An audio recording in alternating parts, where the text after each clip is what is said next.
Power and Terror, Noam Chomsky in Our Times movie review. So this is a review of a 2002 documentary about Noam Chomsky. Now, YouTube has been very good to Noam Chomsky. I mean, we've never had more Chomsky at our fingertips than we do now, if you've got an internet connection. I mean, just search YouTube. There are just so many hours and hours and hours of interviews with Noam Chomsky. But that wasn't always the case. There wasn't always a YouTube to watch this stuff off of. And this documentary came out in 2002, which was before the age of YouTube. So it was, I don't want to say it was a big deal, because it was a largely overlooked documentary, but it was neat at the time to get another documentary about Noam Chomsky. Now, when I was in college, the documentary about Noam Chomsky to watch was called Manufacturing Consent, which came out in 1992. I saw it in the late 90s, but it came out in 1992. And that was the only full-length documentary about Noam Chomsky until this one came out in 2002, about 10 years later. And of course, now with YouTube and everything, there's just so much footage of Noam Chomsky. But back in 2002, this was the first full-length documentary of Noam Chomsky to come out for 10 years. Now, it's done by a guy, the director or the filmmaker is a guy called John Junkerman. That's Junkerman. Who, according to his IMDb page, is from Wisconsin, but has been living in Tokyo. And in fact, I was living in Japan when this film came out in 2002, and I read about it in the Japan Times. And I'm assuming the reason that the Japan Times reviewed it was because there was a Japan connection, because the filmmaker was based in Tokyo. It took me a few more years before I was able to track down the film. But of course now it's so easily available on the internet. In fact, there are several copies on YouTube, and as always, you probably get more out of just kind of searching for this movie on YouTube and watching the documentary than listening to me talk about it. That being said, I'm going to go ahead and keep talking about it. So yeah, the guy who put it together was based in Japan, and there are some interesting Japanese connections here. All the filming of the movie was apparently done in the US, all the footage. But I think the editing was done in Japan. Because several times the subtitles were announced, the times and places appear in both Japanese and in English. The ending credits as well are bilingual, Japanese and in English. There's a Japanese folk singer, Imawanu Kiyoshiro, who provides the soundtrack to this movie. So we have his music working as kind of a transition between scenes of different Chomsky lecturers. By the way, I'm a huge fan of Japanese folk music, but I don't like Imawanu Kiyoshiro's music particularly. Comes off as a little whiny to me. I don't know, that's just my 2 cents. But if I was in the editing room, I would have picked a different music for the soundtrack. But oh well. Also, this movie consists primarily of footage from Chomsky lectures and then interviews that Chomsky gave to the filmmakers. During the interview sections, Chomsky makes several references to Japan, more so than you would expect. So I think the filmmaker, being based in Tokyo, must be asking Chomsky questions about Japan, but those questions are not included, so we just get kind of Chomsky's responses. Now, Manufacturing Consent, the previous Chomsky documentary that was in 1992, which, by the way, if you haven't seen it, that's highly recommended. But Manufacturing Consent was an effort to cover Chomsky's whole life. I mean, up until 1992, obviously, because that's the year it came out. This movie, by contrast, is just covering what Chomsky was up to at the time in 2002. So it's footage of lectures he was giving in 2002 and interviews. So it's a bit dated, obviously, although again, maybe it's not, because 2002, Chomsky was talking about the war on terror in Afghanistan. And we are still fighting that war in Afghanistan now, all these years later. So, yeah, maybe a lot of this is not dated. It's frightening how long we've been fighting that war now. But 2002 was just right when that film was beginning. Sorry, right when that war was beginning.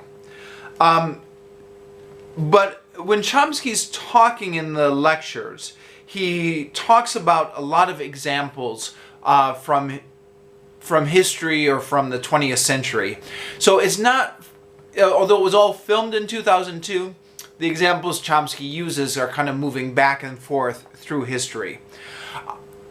If you're a big Chomsky nut like I am, you may have noticed that he tends to use some of the same examples over and over again in a lot of his interviews and his talks. And sure enough, a lot of these same examples do pop up over and over again that anyone who's familiar with Chomsky will probably have heard before. But I did learn a couple of new things from this. For example, it was very interesting to hear Chomsky talk about the complete media blackout on the U.S. selling military helicopters to Israel. I didn't know about that. Also, some interesting tidbits about Winston Churchill, which is surprising given how iconic he is in the U.S., well, and I guess as Britain as well. Something that I never heard about before, never learned about in school, was that in 1919, Winston Churchill was strongly in favor of using poisonous gas against the Arabs. And he got frustrated when his colleagues had moral concerns about that. The quote is, quote, "I do not understand this squeamishness about the use of gas. I am strongly in favor of using poisoned gas against uncivilized tribes." End quote. Yeah, now there's something they don't tell you in schools, huh? And Chomsky uses this quote in his lectures, and I was just like, wow, why haven't I heard this before? Which is quite common when you're listening to Chomsky. You're constantly thinking to yourself, wow, why haven't I heard this before? So I looked that quote up on Google, and it turns out that if you look up and you read the whole context, the whole speech in which Churchill was given that quote, Chomsky misrepresented it a little bit. Churchill was not talking about lethal poison gas. He was talking about like a mild form of nausea-inducing gas, and Churchill thought this would be a more humane alternative than just bombing the Arabs and killing them. So when you actually go to the full source, it is somewhat, the context does change how you view that quote a little bit. Which is another thing about Noam Chomsky, is sometimes it helps to look up what he's quoting and see the full context. Because I'm a huge Chomsky fan, but sometimes he misrepresents the context from which he's pulling these quotes slightly, arguably. It's always a good idea to try and look it up and see the full quote. It's interesting as well, this documentary, to see kind of the full rock star treatment that Chomsky is getting.